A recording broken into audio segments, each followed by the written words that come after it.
शिमला के हिंदू घट्टा में जानलेवा बनी थी कई बुजुर्गों को देखती रही तेजी नीली जैसी होगी भाई यार तू ही खाएगा ना मैं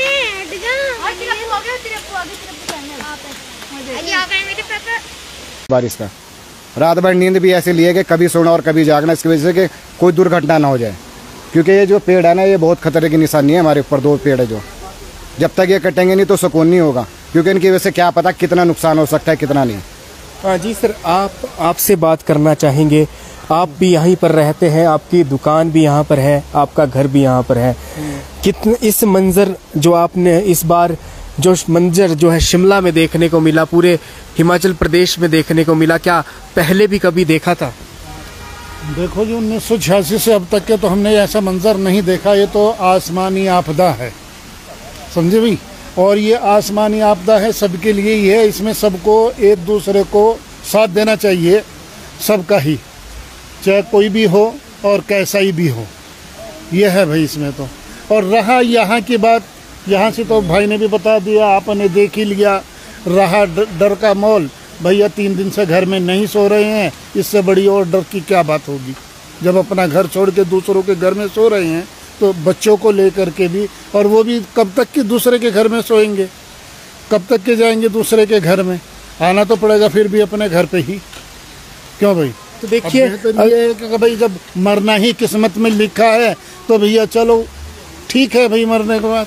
रहा काउंसलर ने भी कल मेरे ख्याल के 10 बार फ़ोन किया होगा, रेंजर को भी, फॉरेस्ट वालों को, और मैं गार्ड को भी। गार्ड ने यही कहा कि अभी मैं यहाँ फंसा हूँ, अभी यहाँ फंसा हूँ, अभी वहाँ फंसा हूँ। यहाँ वीआईपी इलाका है, वहाँ ये है, यहाँ वीआईपी इलाका नहीं है। जब यहाँ पे कोई ऐसा कांड हो जाएगा तो शायद तब प्रशासन भी आ जाएगा और भाई वो गार्ड भी आ जाएगा, कह देगा कि ले भाई अब गिर गया पेड़ काट दो। तो देखिए बहुत से पेड़ जो है शिमला में काटे जा रहे हैं, बहुत से पेड़ काटे जा रहे हैं, लेकिन यहाँ पर क्यों नहीं कट रहे हैं? क्या आपको लगता है कि जो सरकार है या जो प्रशासन है वो क्या सिर्फ अमीर लोगों के लिए है या रसूखदार लोगों के लिए ही है? क्या गरीब जो लोग हैं उनकी जान की कोई कीमत नहीं है क्या?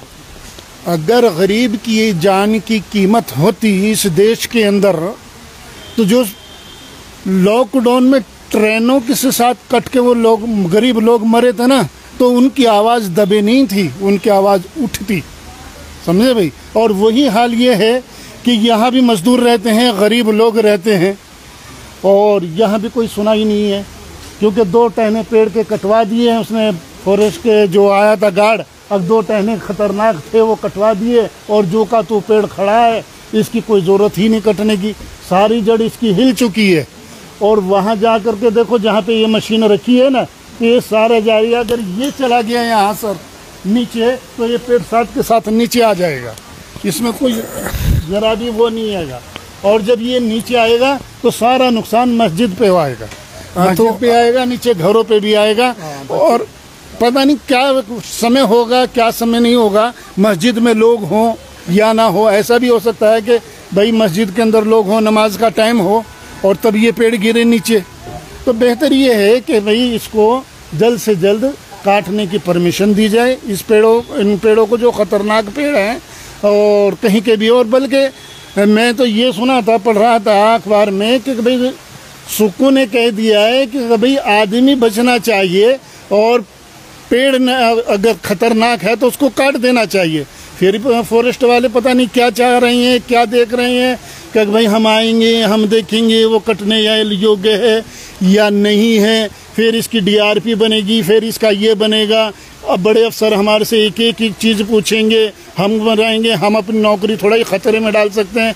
आदमी मर जाए कोई फ़र्क नहीं है, लेकिन इनकी नौकरी भी सलामत रहे और ये भी सलामत रहने चाहिए। अभी तो हम जो है अभी सीधा जहाँ से रास्ता शुरू होता है वहाँ पर खड़े हैं। तो नीचे को भी बहुत से घर हैं, नीचे को कितने ऐसे पेड़ हैं जो जानलेवा यहाँ पर बने हुए हैं? नीचे को एक तो जमील सिद्दीकी के ऊपर है, जमील सिद्दीकी जो है प्रधान और था पहले बेचारा, तो उसके घर के ऊपर है एक पेड़, तो देवदियार का है वो बहुत बड़ा।